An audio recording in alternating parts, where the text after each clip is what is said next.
السلام علیکم. سنو ایف ایم نیوز بلیٹن کے ساتھ میں ہوں رفیقہ اکرم. سب سے پہلے اہم خبروں کا خلاصہ. Army chief general Asim Munir نے ٹلہ فائرنگ فیلڈ رینج کا دورہ کیا ہے.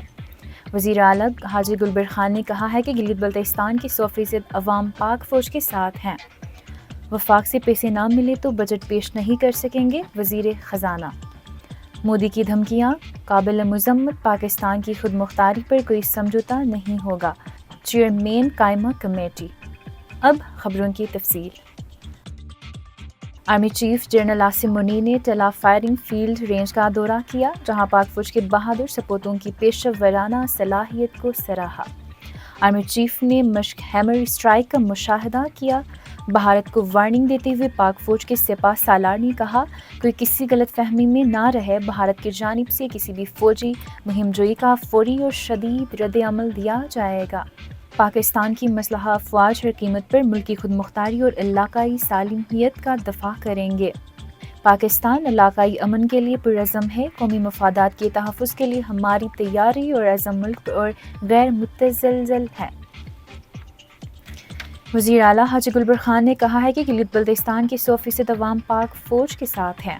ہم نے اپنے علاقے کو ڈوگروں سے آزاد کرا کر پاکستان میں شامل کرایا ہے.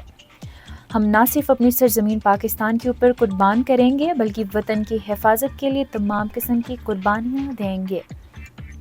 جی بی ہاؤس اسلام آباد میں صوبائی وزراء کے ہمراہ پریس کانفرنس کرتے ہوئے انہوں نے کہا کہ ہم پاکستان کی وفادار تھے، ہیں اور رہیں گے. بھارت نے کسی قسم کی کوئی جارحیت کرنے کی کوشش کی تو پھر جواب دینے کے لیے گلگت بلتستان کا بچہ حاضر ہے. صوبائی وزیر خزانہ انجینئر اسماعیل نے کہا ہے کہ ہم پیسے مانگنے اسلام آباد آئے ہیں. پیسے نہ ملے تو بجٹ ہی پیش نہیں کر سکیں گے. پچھلے سال ترقیاتی بجٹ کی مد میں صرف 20 ارب روپے ملے تھے جو ختم ہو گئے. اب ترقیاتی منصوبوں کے لیے 30 ارب روپے درکار ہیں. پیسے نہ ہونے کی وجہ سے گلگت بلتستان نامکمل منصوبوں کا قبرستان بن گیا ہے. انہوں نے کہا ہے کہ گلگت بلتستان میں 10,000 نئی اسامیاں چاہیے. خطے میں روزگار کے مواقع پیدا کرنا ناگزیر ہے. مہنگائی اور بے روزگاری کی وجہ سے لوگ پریشان ہیں. وفاقی وزارت کے ذمہ داران سے مل کر ہم اپنی ڈیمانڈ دیں گے. امید ہے کہ ہمارے مطالبات پورے ہوں گے.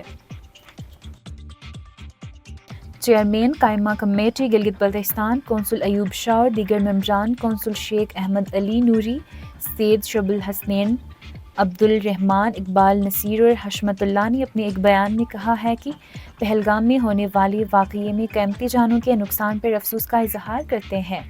عالمی اداروں سے پہلگام حملے کے جلد شفاف و منصفانہ تحقیقات کا مطالبہ کرتے ہیں.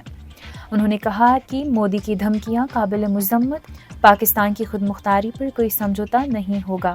ہر پاکستانی مادر وطن کے دفاع میں اداروں کے شانہ بشانہ ہے. امریکی محکمہ خارجہ کی ترجمان ٹیم بروس نے پریس کانفرنس میں کہا کہ جنوبی ایشیا میں امن کے لیے پاکستان اور بھارت ذمہ داری کا مظاہرہ کرے. ٹیم بروس نے کہا کہ امریکہ پاکستان اور بھارت کے ساتھ مختلف سطحوں پر رابطے میں ہے اور خطے کی صورتحال کو بغور مانیٹر کر رہا ہے. ٹیمی بروس نے مزید کہا کہ دونوں ممالک کو اپنے مسائل کا ذمہ دارانہ حل نکالنا چاہیے تاکہ جنوبی ایشیا میں امن اور استحکام قائم ہو سکے. مقامی محکمہ موسمیات کے مطابق آئندہ 24 گھنٹوں کے دوران گلگت اور گرد نواح میں مطلع جزوی ابرآلود رہنے کا امکان ہے. آج گلگت میں زیادہ سے زیادہ درجہ حرارت 36 اور کم سے کم 14 درجہ سینٹی گریڈ ریکارڈ کیا گیا. اسی کے ساتھ ہی سنو ایف ایم گلگت سے مقامی خبریں ختم ہوئی. مزید تفصیلات کے لیے ہمارے ساتھ جڑے رہیے گا.